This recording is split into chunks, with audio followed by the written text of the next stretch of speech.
Matthew 26:38. Sinabi sa kanila ni Jesus, "Ako'y halos mamatay sa tindi ng kalungkutan. Maghintay kayo rito at samahan ninyo ako sa pagpupuyat." Loneliness and isolation. Thank you, Father, that you are with us, you are in us, and you never leave us. Sa sandaling ito, Panginoon, kami po ay nagpapasakop, humihingi ng kaliwanagan, karunungan, at mangusap kayo sa amin para mga pang-araw-araw na buhay namin ay maiayon namin sa iyong kalooban. Be our preacher, our teacher, our healer.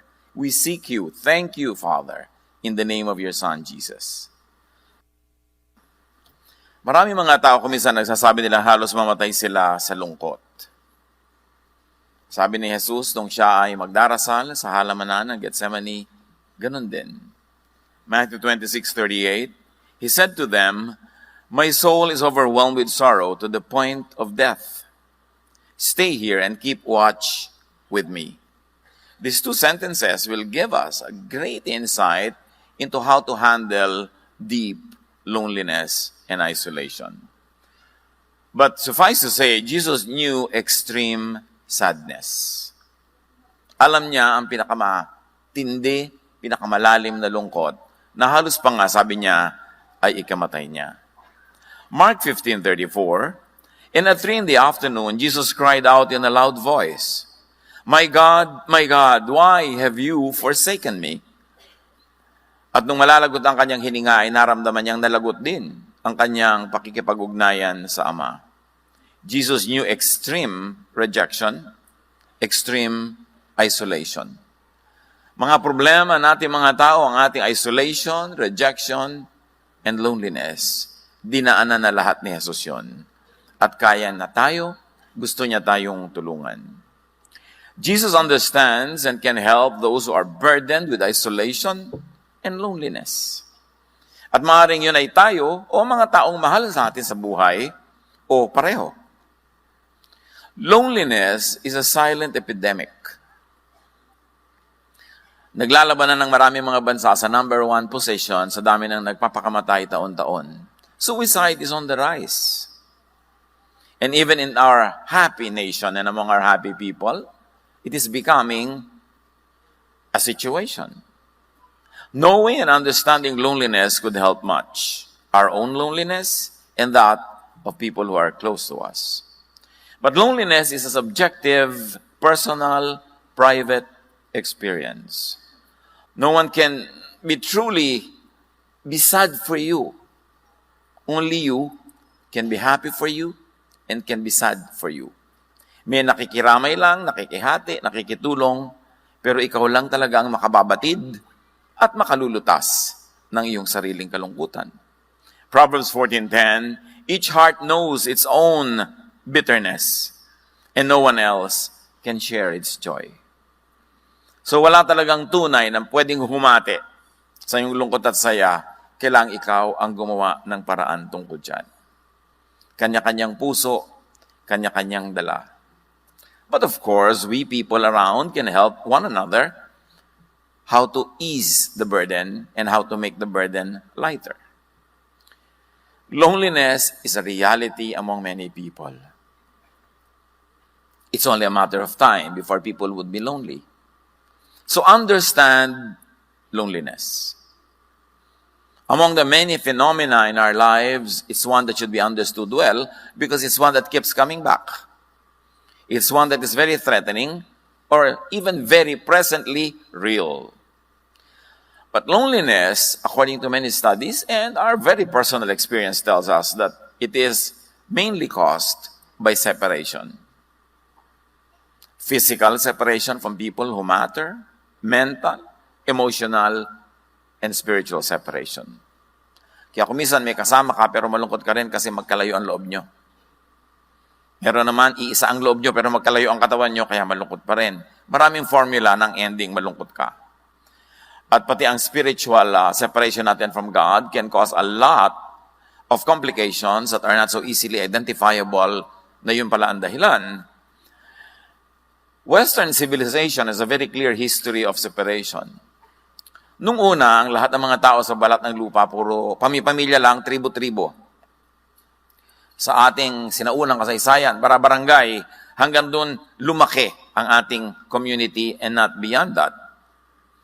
Kaya nanatiling mas malapit tayo sa isa't isa. But during the European Renaissance, in the 14th to the 17th century, nagsimulang maglayo-layo ang isip ng mga tao kasi mayroong mga rumunong, naging mga experts sa sciences, sa philosophies, at naiwan nila yung mga asawa nila, kamag-anak nila, o community nila, nagkaroon ng mga ganong klaseng separation. In the Industrial Revolution in Europe that happened from 1760 to 1840, there was a lot of separation kasi nung araw ang mga tao, farmers lang lahat or hunter-gatherers. Pero nung nagkaroon ng Industrial Revolution, nauso ang mga factories, nauso ang mga cities, maraming mga tao sa mga malalayo, mga liblib na lugar, isa sa kanila ay pupunta sa city, sa factory para magtrabaho, nagsimula ang paghihiwalay. Sa atin din kasaysayan, ang ating mga kababayan at mga ninuno ay magkakasama lang sa baryo, doon kay sinilang, doon ka lalaki, doon kay papanganak, doon ka manganganak, doon ka mamamatay, doon ka ililibing, kayo-kayo lang. And there was no sense of separation. Pero nung uso yung mga galleon trade, ang ating mga tripulante, sumasakay sa barko, 1 taon, 2 taon nakasakay doon, nagsimula yung mga pag-iwahiwalay na hanggang ngayon, very clearly seen sa ating overseas contract work phenomenon. Na nearly every household has somebody abroad. That there's probably no Filipino na wala siyang kaibigan o kakilala na hindi nagtatrabaho sa barko or abroad. So, totoong-totoo sa atin ang paghiwa-hiwalay. At dahil doon, maraming kalungkutan. Yung iba, iniimpit na lang, itinatago, pero meron. Yun namang iba, buong dramang ibinubulala sa airport. Tuwing aalis ang mahal sa buhay.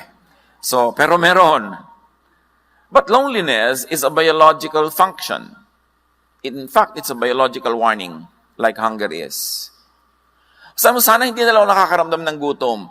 Blessing makaramdam ng gutom kasi warning yon ng nature na kailangan na ng katawan mo ng pagkain. Kasi kung hindi ka na warningan, hindi ka nagugutom, hindi ka kakain, bigla ka na lang mamamatay. Ganon din ang kalungkutan. Blessing siya dahil siya isang biological warning. Bakit siya blessing? Loneliness makes you pay attention to the pressing physical needs of yours. Ano yon? Pinag-usapan natin na ang una sa lipunan, nung na-develop ang mga tao, mga closely knit families lang, mga tribe. At hanggang ngayon, up to a point, tayo mga Pilipino, very tribal ang orientation. To the point that we are not thinking in terms of nation, we're thinking of our barrio, of our region, of our family. So, malapit pa tayo sa ganung form. But this kind of social structure knows that survival is in numbers, in cooperation, in the family, in the community, in the tribe. Kaya pag ikay nasa baryo, lalo't mas liblib, mas nakikisama ka sa kapwa.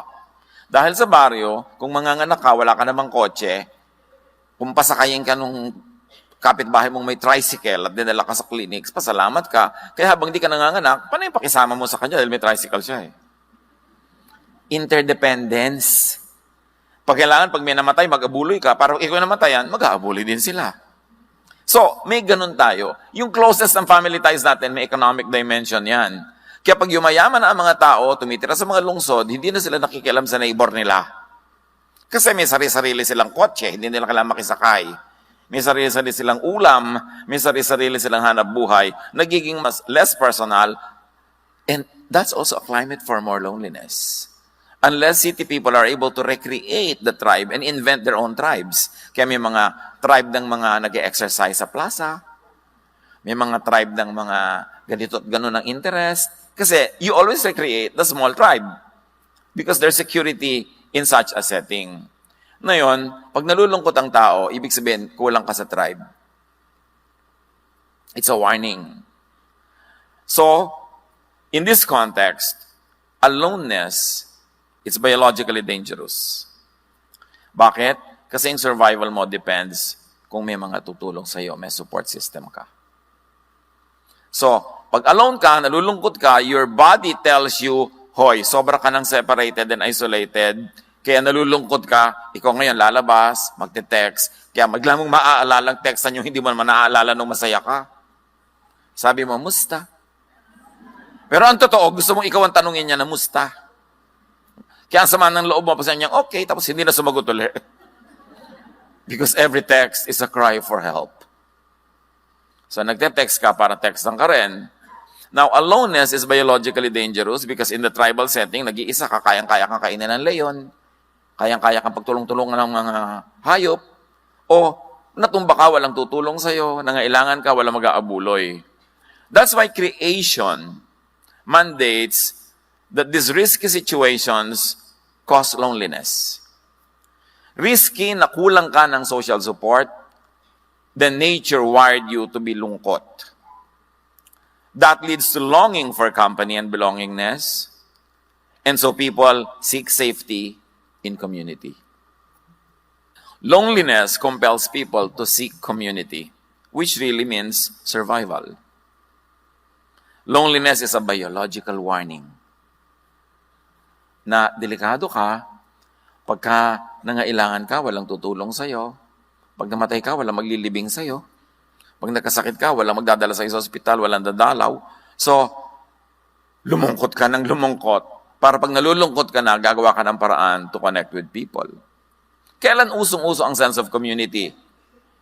In primitive times, because the tribe had to survive, or the family. Kasi pati mga hayop, kalaban mo rin eh. Kailan uso yan? When there is a need for interdependence. Kailan usong-uso ang sense of community? In times of poverty, or crisis, or trauma, or grief. Kaya pag may namamatay tayong mahal sa buhay, nakikita-kita tayo, naglalamay tayo doon, kwentuhan ng walang katapusan, para i-comfort ang isa't isa. Ang lungkot naman na maglalamay ka mag-isa. Baka mauna ka pang ilibing doon sa bangkay. There's a classic example of this kind of lungkot that compelled somebody to move and reconnect. Luke 15, 16-17, yung tinatawag nating prodigal son. Umalis siya sa tatay niya, inubos niya ang pera niya, tapos naghirap siya, na-employ siya, tag-alaga ng mga baboy, gutom na gutom siya, isolated siya, wala na siya kaibigan kasi wala na siyang pera. Sa tindi ng kanyang gutom, at dahil wala namang nagbibigay sa kanya ng pagkain, halos kainin na niya ang mga bungang kahoy na kinakain ng mga baboy. Ngunit, napag-isip-isip niya ang kanyang ginawa. At nasabi niya sa sarili, labis-labis ang pagkain ng mga alila ng aking ama, samantalang ako'y namamatay dito sa gutom. So niya, alam ko na, babalik ako sa tatay ko. I want that community, I want that food, I want that house. At kahit hindi niya ako tanggaping anak, basta nandun lang ako, okay na ako. Nung siya ay maraming pera, surrounded by prostitutes and having a good time, hindi niya naalala ang tatay niya kasi hindi naman siya nalulungkot. Hindi niya kailangan malungkot noon dahil may pera siya, meron siyang company, marami siyang nagagawa. Pero nung nanganganib na siyang magutom, mapag-isa, mamatay sa hirap, pinalungkot na siya ng kanyang sariling body system para mag-isip-isip siya to reconnect with his father. Sabi niya, uuwi ako. Kundi pa nalungkot, susuong pa more sa panganib. Pero nalungkot, yun ang blessing. Pinalungkot siya. Nakawire na sa atin yun, sa ating creation. We were fearfully and wonderfully made. Na may warning signal sa sarili mong isip, puso at katawan pag lumalagay ka na sa panganib. And being alone in life is dangerous. Because we thrive in community, in interdependence. Loneliness makes people pay attention to their social needs. Kaya sa mga impersonal societies, especially in the West, in the highly materialistic and developed economies, na ang relation ay hindi na dahil tiya mo siya, hindi dahil pinsan siya ng nanay mo, kapitbahay na matagal ng tiya mo. So gumagawa ang mga tao ng invented relationships. Kaya may mga gym club, camera club, at yung mga talagang mga alcoholics na walang tutulong, may Alcoholics Anonymous, sila ang nagtutulungan, iniimbento nila yon. They have to go back to the cave and they recreate that kind of cave. Because loneliness makes people pay attention to their social needs. Ecclesiastes 4:8, ang isang taong nag-iisa sa buhay, walang kaibigan ni kamag-anak, ngunit walang tigil sa pagtatrabaho, wala siyang kasiyahan. Ni hindi niya tinatanong ang sarili kung kanino mauuwi ang kanyang pinagpapaguran. Ito man ay walang kabuluhan, isang miserableng pamumuhay. So ipinakita dito, okay, so ang dami-dami mong pera, Pero kung ikaw ba ay nakakomatose o ikaw ba ay naulyanin, yung pera mo nasaan? Sino magwi-withdraw? Sino magbabayad ng mga bayarin mo? Kailangan mo pa rin ng mga tao. Kaya sabi niya, dapat hindi ka ganyan. Kahit marami kang kinikita, dapat may tao pa rin sa iyong paligid. So the misery of aloneness is meant to compel people to seek company. Dito ngayon maraming napapariwara. Kasi kung minsan sa lungkot, hahanap na lang ng unang dadaan na nakapula. Pagka wala si Mr. Right now na lang. Yung kahit sino na lang, filling the blanks. At doon marami nagkakamali. Kaya kailangan bago ka dapuan ng lungkot, meron ka ng game plan. Meron ka ng support systems. May mga tao na sa mundo mo. Lalo kung bago ka magtagumpay. Kasi pag tagumpay na tagumpay ka na, paranoid ka sa lahat na lumalapit sa'yo. Baka may kailangan lang. Kaya mahalaga, bago ka magtagumpay, bago ka maging binibining kangkungan, bago ka maging super bilyonaryo, meron ka ng close friends. Nung pag elementary, nung high school. Kasi pwede mong pagtiwalaan na nung walang-wala ka pa, kaibigan mo na siya. Importante yung ganong support systems. Now, the misery of aloneness compels us to seek company. Social need is related to survival. Being sociable has high biological value. Kaya kahit ngayon, pinapahalagahan natin yung people skills. Kasi pag may people skills ka, marunong kang makipagmabutihan, makisangkot, marunong kang makisalamuha, ang dami-dami mong benefits sa buhay. Being together with one's tribe helps one survive. Social skills are precious. Kaya mga magulang, nagkakamali kung ang lagi itinuturo nila sa anak nila maging competitive. Kasi kung competitive yan, halos walang kaibigan yan kasi lahat yan papatulan niya, lahat tatalunin niya. Dapat ang ituro natin sa mga anak natin how to be cooperative. How to coexist with people and make the most out of life by existing with people. Aloneness and isolation could mean death. That's why God designed you to be sad, to be miserable when you're alone, because biologically you are in more danger when alone. Ecclesiastes 4:9-10, ang dalawa ay mabuti kaysa isa. Mas marami ang bunga ng ano mang gagawin nila. Kapag nabuwal ang isa, maitatayo siya ng kanyang kasama. And obviously, it's really important. Tulad ng halimbawa, magbabiyahe kayo, gusto yung magbiyahe abroad, aakyatin nyo lahat ng bundok ng Nepal. Maganda mga 5 kayo. Para pag nahulog ka, may magbuhat naman sa pababa. Kasi kung tour guide lang kasama mo, ihuhulog ka na lang sa bangin. May insurance ka naman. Madalang maganda dapat may kasama ka. Kaya dapat marunong ka makisama, marunong ka makipagkapwa. Para may sumama sa'yo. Sabi ng Ecclesiastes, kawawa ang nag-iisa sapagkat walang tutulong sa kanya kapag siya ay nabuwal. That's why, position yourself that you can have partners in life, partners in business, partners in your activities, and even a romantic partner, if you are meant for it. But allow others to have their own partners. Yung mga magulang ko minsan, we're so selfish. Ang higpit-higpit mo sa anak mo, ayaw mo man lamang na may umibig sa kanya o may makipag-ibigan siya. Kasi bata ka pa. Nung tumatanda ka na, at tumatanda na rin yung anak mo. At wala pa siya. Kulang na lang iparipa mo. Anak, kung sino man ang kumuha sa'yo, kasama ng mga kaldero natin, ang mga kotse natin, mga lupa natin sa kuko, ilalagay na natin, meron lang sumama sa'yo. Kasi alam mong, hindi siya dapat ding mag-isa sana kung hanggat maaari, hanggang pagtanda. Pero ayaw mo pa na mangyari yun, hihigpitan mo ng sobra-sobra habang bata, kailan mo ipagtutulakan pag 50 anyos na. Sa bagay ngayon, 50 is the new 20. So very important, naturuan natin sila ng social skills, we allow them to have friends. Anak, bakit wala kang friends na nag-i-sleep over dito? Diba? Invite them here. Ikaw, may mga kaibigan ka ba? Kung mag-i-sleep over ka doon, saan yun? Anong telephone number nila? May fire exit ba ang bahay nila? Siyempre, gusto mo namang malaman yon para safe yung anak mo. Pero let them socialize. Genesis 2:18, the Lord God said, "It is not good for man to be alone, or woman to be alone. I will make a helper suitable for him." So creation and nature rewards collaboration. Kita nyo sa ating mga baryo, umuso yung bayanihan. Kasi tulungan, kasi wala nang may pera eh. Ang mga may pera lang noon yung mga landed class. But 90% of the people walang pera. So we perfected bayanihan. We perfected abuluyan. Bakit po 12 araw na hindi pa nililibing ang patay?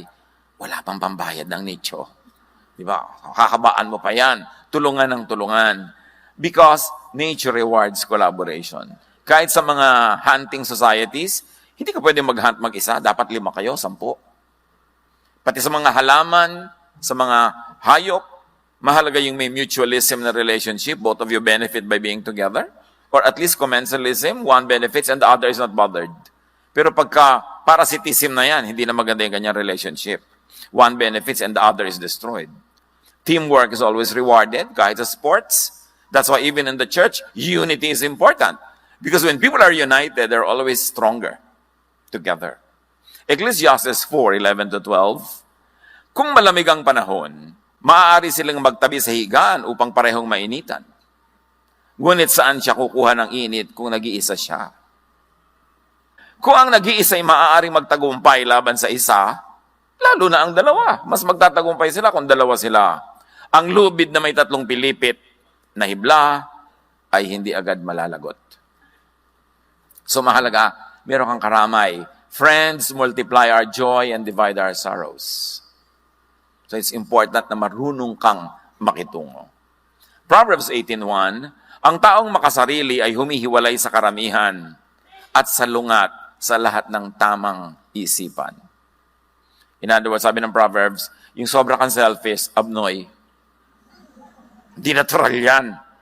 Dapat hindi ka selfish. Dapat give and take.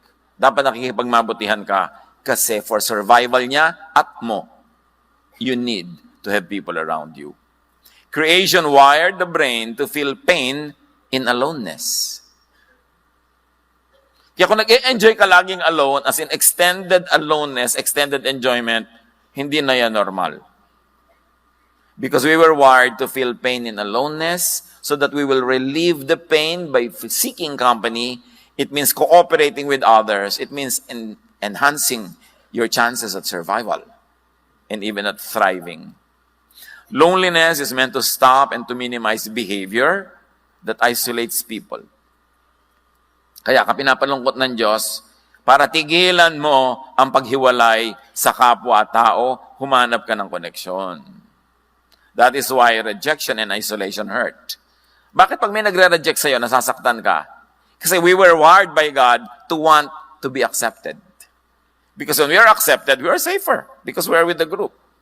Pero yung nire-reject ka na, nagre-rejoice ka pa, abnormal yan. Or pride na lang yan, ayaw mo lang aminin. Kaya masakit yung nire-reject ka. And yung sakit na yon ang magtuturo sa ating makibagay, makisama sa tama, para hindi tayo ma-reject. At stronger tayo pag meron tayong support system. Jesus took up and endured extreme isolation and loneliness so He can save us from it. Salamat. Inako, dinanas ng Diyos lahat yan ng Panginoon para kayang-kaya at alam na alam niya tayong tutulungan.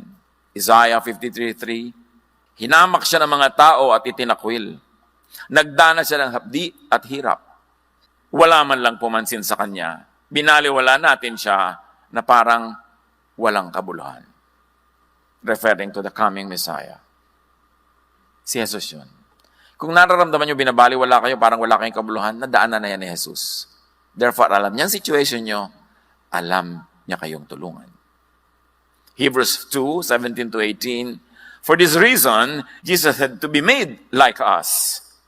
In every way, He became like people so that He could be their merciful and faithful high priest in service to God. And now He can help those who are tempted. He is able to help because He Himself suffered and was tempted. So if your temptation is to feel so bad because of your loneliness, Jesus can help you out of that because He already experienced it. Ipinadana sa Kanya ang lahat ng klase ng hirap, hindi man bawat detalye, kundi yung types of suffering, so He could be a very, very sensitive helper, nurse, and doctor. What are the general effects of loneliness? Loneliness makes people age quicker. Yung ang bilis tumanda. Mahirap na tumanda ka bigla kung masaya ka. Kaya alam mo ko yung misis, nagpo-problema dahil yung asawa niya, ang daming kulasisi, ang tanda ng itsura. Maliban nila, of course, meron siya mga regimen na napatatakpan ng technology, yung kanyang lungkot. Pero alam yung, bakit ganyan ang itsura ng pinsan natin? Siguro nang bababae asawa niyan. Kasi nakaregister sa mukha ni misis ang pinaggagawa ni mister. Mabuti na lang, may mga exercises na ngayon na pwede nang imitigate yung ganung mga effects. But loneliness makes cancer deadlier. Yung may cancer na nga, tapos malungkot pa, mas mahirap tablan ng mga pagpapagaling at mas mabilis lumala. This is science. Researchers show us. Loneliness makes Alzheimer's advance faster. And loneliness makes the immune system weaker. Pagka ang lungkot-lungkot mo, may humatching lang 3 meters away, nahahawa ka. Pero pag ang saya mo, kahit bugahan ka dito, siya ang natutumba. Kaya mahalaga sa tao, masaya. Diba? Kasi pag masaya ka, yung immune system mo mas malakas. At yan ay proven talaga. Psalm 38, 6-8, wasak at kuba na ang aking katawan, ang buong maghapoy puspos ng kalungkutan. Dumapong lagnat ko'y apoy na sa init. Lumulubhang lalo ang taglay kong sakit. Ako'y nanghihina at nanlulupaypay, puso'y dumaraing sa sakit na taglay. So you see, pagka ikaw ay emotionally sick, your body becomes sick. And when your body becomes sick, you also become emotionally sick. So it feeds itself. It becomes a cycle. Hinihila ka pababa ng pababa. Yung katawan mo, papalungkotin ng puso mo. Yung puso mo pala, hihinain ng katawan mo. Saan ka pupunta noon? Sa libingan. Kaya dapat may gawin ka. Pag lagi kang nalulungkot, dapat may gawin ka. Huwag kang magmukmok. Huwag kang humingi ng awa. Huwag kang lagi na lamang na mag-self-pity. You've got to do something to get yourself out of that hole. Once loneliness becomes chronic, it will be self-sustaining. Ito ang sinasabi ng mga clinical records. Pag ang lungkot mo ay sumobra na, siya na ang bubuhay sa kanyang sarili. Siya ang magpapatsidhi ng lungkot. Siya ang magpapalala ng sarili niyang lungkot. It will feed on itself. It will be cyclical and self-sustaining until you get to deep, deep clinical depression. And that's when people jump off buildings and bridges and kill themselves. Don't get near that point. Kailangan kontrahin mo ang iyong mga lungkot. Now, how loneliness works for the worse. Paano ba nagpapalala yan? Physical and social pain send messages to your brain. May physical pain ka, emotional pain. It sends signals to your brain. And prolonged feelings of loneliness is read by the brain as threat. Pag lagi kang malungkot, ang reading ng brain threat. You are under threat. No? Then it switches to survival mode and sees danger and hostility everywhere. So pag malungkot ka, yung brain mo maglalagay ng armor, maglalagay ng protection, at ipoprotekta niya sa lahat ng tao. Kasi convincein ka ng brain mo na lahat ng tao may masamang sinasabi tungkol sa'yo. Lahat ng tao kalaban mo. Walang may gusto sa'yo. Lahat galit. Nanganganib ka. Lahat gusto kang patayin, sakalin. Lahat. Kaya lalo ka ngayong lalayo. That's why loneliness feeds itself. Because when you're very lonely, you become defensive. And when you are defensive, you drive people away. Kaya magiging cyclical. Because the lonely person is suspicious, unfriendly, defensive, offensive, and hostile. Mabangis, madaling magalit, madaling magsuspetsa, wala pinagtitiwalaan. Ganun pag malungkot. A sure formula for more isolation. Psalm 38, 17-20. For I am about to fall, and my pain is ever with me. Many have become my enemies without cause. Those who hate me without reason are numerous. And remember, this could only be a guni-guni. Perception ng isang taong sobrang malungkot. It need not be real. Pananaw yan. It need not be factual. But when you're lonely, you become paranoid. Lahat ng ginagawa ng tao, ang reading mo, niloloko ka, pagsasamantalahan ka. Kaya yung mga nalungkot dahil minsang nabigo sa pag-ibig, lahat ng mga dumadapong na sa kanya, binubugaw na. Kasi nakahalik siya ng palaka, hindi naging prince. Nagkaroon pa siya ng kulugo. Ngayon, dumadating na yung talagang palaka na prince, dinataboy mo pa. Siyempre, sometimes in life, you kiss so many toads before it turns to be a prince. Minsan naman, wala. Talagang kulugo. But you must never stop trying. Di ba? Don't live in the la mode. Kasi pag nasa the la mode ka, nagsara ka na eh. Parang ayaw mo nang mabuhay. Hindi mo na binibigyan ng sarili mo ng chance. Verse 20, those who repay my good with evil, lodge accusations against me, though I seek only to do what is good. Yan ang perception ng isang taong depressed. Bait-bait ko naman, masama sila. Inaapi nila ako. Pagka hindi ka nabate, iniistab niya ako. Ayun naman pala, hindi ka lang talaga nakita. Pero laging pangit ang interpretation. Kasi nga yung loneliness mo, papalonelihin ka niya lalo. Hanggang magising ka sa katotohanan na kailangan mo siyang talunin, pero may mga iba, hindi nagigising, sila'y natatalo. Loneliness makes people assume the worst of other people's intentions. Ang malungkot, suspicious, paranoid, mapagbintang. Because of this perception of a hostile world, lonely people can become more self-centered and isolate themselves even more. That's why it feeds on itself. Psalm 102, 6-8, tulad ko'y mailap na ibon sa ilang, para akong kuwago sa dakong mapanglaw. Ang aking katulad sa hindi pagtulog, ibon sa bubungang palaging malungkot. Sa buong maghapon, ang kaaway ko, nililibak ako. Ito yung perception ng taong depressed. Mukha na akong ibong puyat. Mukha akong butiking pasay. Diba? Mukha ka ng tiriringgay. Talaga kung ano na nangyayari sa'yo. At pag hindi mo yan kinorek, ang susunod na level ng depression, pinapabayaan ng tao ang kanyang hygiene. Hindi na siya nagsesepilyo. Hindi na siya nagsa-shampoo. Hindi na siya nagsusuklay. Hindi na siya nagbibihes. So alam mo, grabe na depression mo ha. Amoy lupa ka na. Magagalit sa'yo yun pagka gano'n dahil nga paranoid siya. Pero danger sign yan. Mga kapatid, life is the primary duty of life. So when a person does something against life, like against eating, against enjoyment, against hygiene, the person is committing suicide. Slowly. Kailangan sensitive tayo sa ating mga kasama sa bahay. Mami, bad breath po si daddy. Baka po depressed. Anak, nobyo ko pa lang, bad breath na siya. So, hindi yan depression. May gano'n naman. Okay, mag-overreact. Pero bantayan ninyo ang inyong mga kasambahay. Kasi kung minsan, clueless tayo, nagbibigti na pala. Importante to be open-minded. Feelings of isolation leads to tension and sadness, which makes you focus your attention selectively on the negative. Pagka-depressed ka at malungkot, lahat ng tingin mo negative. May suot kang lenses na dark, and the world is dark. Not because it is, but because you make it dark with your perception. Feelings of isolation makes you think negatively about yourself and others, and it leads to more isolation. This becomes more and more severe that you may find it harder to escape without professional help.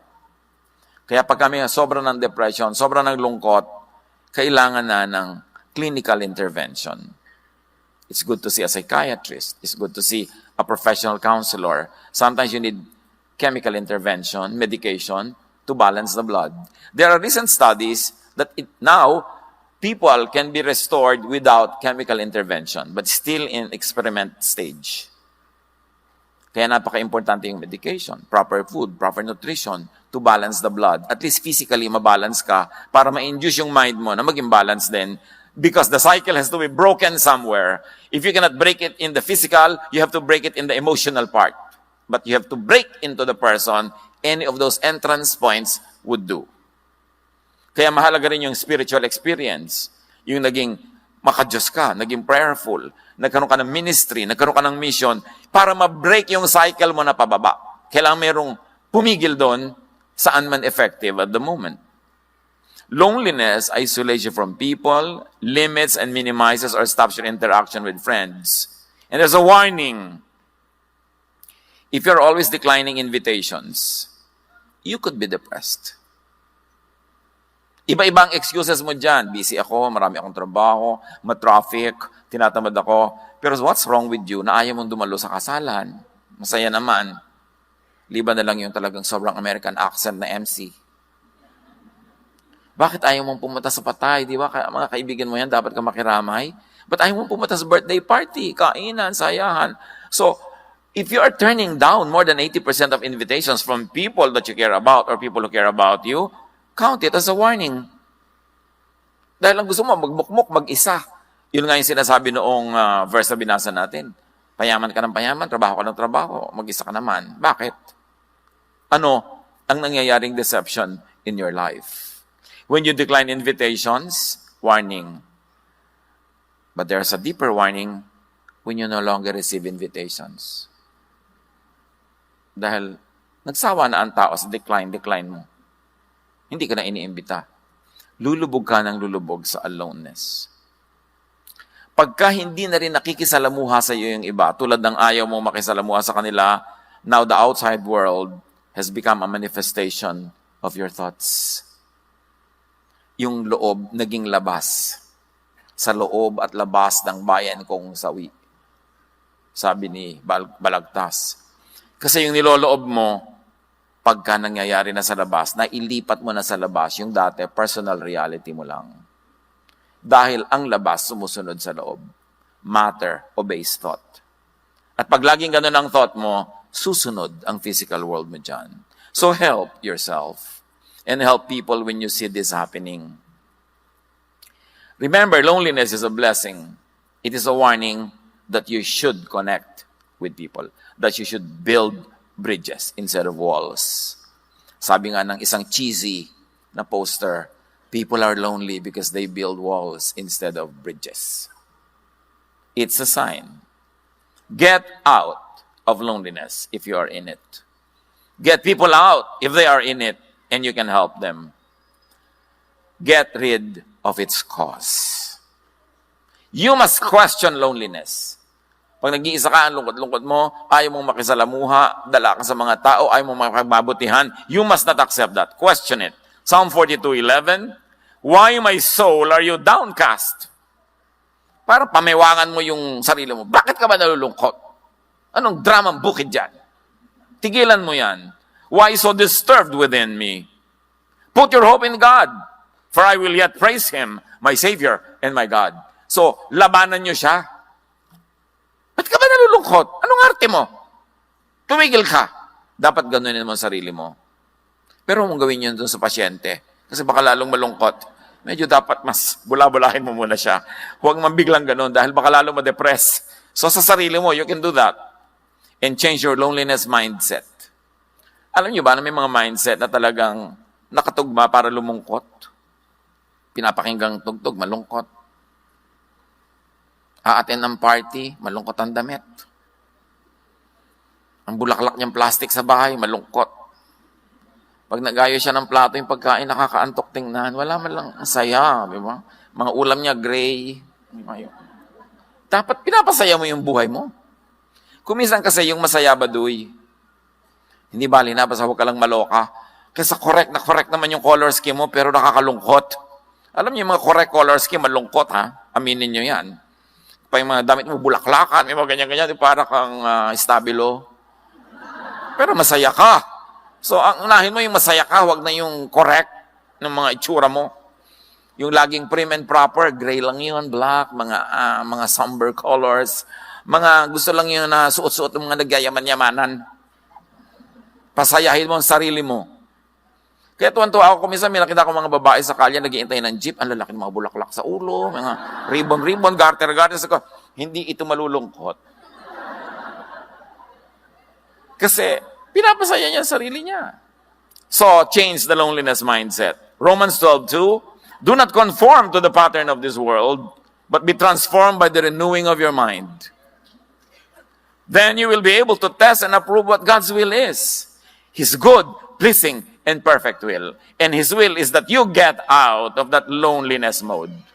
And you be happy and you enjoy life. That is the will of the Lord for you. Do not conform to the pattern of loneliness and depression. You have to get out of it. Check for your negativity. 1 Thessalonians 5:18, give thanks in all circumstances, for this is God's will for you in Christ Jesus. Always find something to thank God for. And be very profuse and dramatic with your thanksgiving. Meron, pastor, yung pong katabi ko sa worship, pwede ba ilipat nyo sa likod? Kasi worship lang, nagtatatarang pa. Yung kasasayaw. Eh, mabuti na yung kesa naniniga siya, tinihimatay sa lungkot. Di ba? Hayaan nyo na mag-express. Kailangan hugsikilin ang sarili. Konting-konti lang dapat yung sinisikil. Dapat express yourself. Get out of loneliness and stay out of it. Seek God. Psalm 68:6. God provides homes for those who are lonely. He frees people from prison and makes them happy. But those who turn against Him will live in the desert or live alone. People are in prison. And most of those prisons were made by them. Or made by their people who matter in their lives, who do not know any better. Kailangan makalaya. That's why Jesus sets free. That's why we should set people free. To express themselves, to be themselves, to love their true loves, to live their true lives, para mawala yung mga depression na yan. Psalm 16:9-10, therefore my heart is glad and my tongue rejoices. My body also will rest secure. Because you will not abandon me to the realm of the dead, nor will you let your faithful one see decay. Many levels of meaning, but the general truth is this: God will not want us to decay. God would like us to be fresh. And His blessing is new every morning. You can never run out of fresh blessings as long as fresh mornings come. So nananatili ka lang malungkot kasi pinapanatili mo ang sarili mo dyan. You've got to get out of it. Psalm 25:16-21. Turn to me and be gracious to me, for I am lonely and afflicted. So aminin, kung malungkot, sabihin, huwag ikahiya. Kung kailangan ng clinical treatment, huwag ikahiya that you're seeing a psychiatrist. You know, yung nagpapabunot, nagtatanggal ka ng kukumpatay, ganun din yun, yung pumupunta ka rin sa psychiatrist. Pinapagaling mo lang ngayon sakit. Dapat walang stigma ang mga mental illnesses. Kasi katulad lang yan ng ibang other illnesses. Aalisin natin dapat yung mga ganyang stigma at hindi dapat itago. Mga pamilya, kung meron kayong mga member ng family na hindi katulad ng karamihan, yung kanilang mental behavior, yung kanilang mga itsura kuminsan, huwag nyo silang itago sa dilim. Lalo silang madedepress. Dapat silang ilabas, maarawan, mahanginan. Dahil yun ang binigay sa atin ng Diyos. Yun ang mahal natin sa buhay, yun ang pamilya natin. Huwag tayong mabuhay sa pagtatago, sa hiya. Yan ang nagpapadepress sa tao, yung pagtatago. Relieve the troubles in my heart and free me from my anguish. Look on my affliction and my distress and take away all my sins. Sins is living off the mark. It doesn't have to be immorality. It doesn't have to be doing bad things. Sin is living off the mark. Dapat nandun ka kung anong tinakda sa'yo, kung anong binigay sa'yo, yun ang ibuhay mo. When you're outside of it, that is sin. Hindi kailangan laging immorality ang sin na yan. Pagka hindi ka nabubuhay according to your design, according to how God made you, and you were wonderfully made, sala ka. Yun na nagkakasala. Sa Laguna, sa Batangas, sa Cavite, pag sinabing mali, ay, sala. Hindi ibig sabihin kasalanan. Kaya yung sala, hindi mo lang na-hit yung mark. Kailangan i-hit mo yan. And when you're true to yourself, you will always hit it. Hindi mo lang ma-hit yan kung nangongopya ka ng iba and you are not living your true life. Guard my life and rescue me. And do not let me be put to shame. I take refuge in you. And God is our refuge. Naranasan na ni Lord na halos mamatay sa lungkot. Naranasan na siya na sa taimtim ng pagdarasal ay dugo, hindi pawis, ang lumabas sa kanyang noo. Alam niya ang dinaranas nating lahat. He is our ever-present help in times of trouble. So kung nangangailangan ka ng tulong, magpatulong ka. At kung ikaw ngayon yung malakas, tumulong ka. That is the importance of interpersonal relationships. Get out of your aloneness, live your life, enjoy your life with people. May mga nakakadala, pwede mo silang iwasan, pero hindi ibig sabihin lahat nakakadala. Kung may nagkamali sa'yo, may sumugat sa damdamin mo, pwede mong iwasan kung paulit-ulit, pero hindi mo itatrato ang lahat ng tao sa mundo na katulad nun. Huwag mong sisingilin si Pedro sa utang ni Juan. At lalong-lalo, huwag kang mabubuhay na dala kasi magsasara ka para sa marami pang pagpapalang naghihintay na dumating sa buhay mo. My integrity and uprightness protect me because my hope, Lord, is in you. Dear Lord, teach us to hope in you. Sa mga kalungkutan na personal, sa kalungkutan ng iba naming mga mahal sa buhay, turuan mo kami magdamay-damayan, magtulungan, tigilan ng mga pagkukunwari, mga pagbabalat kayo, maging totoo para makalaya.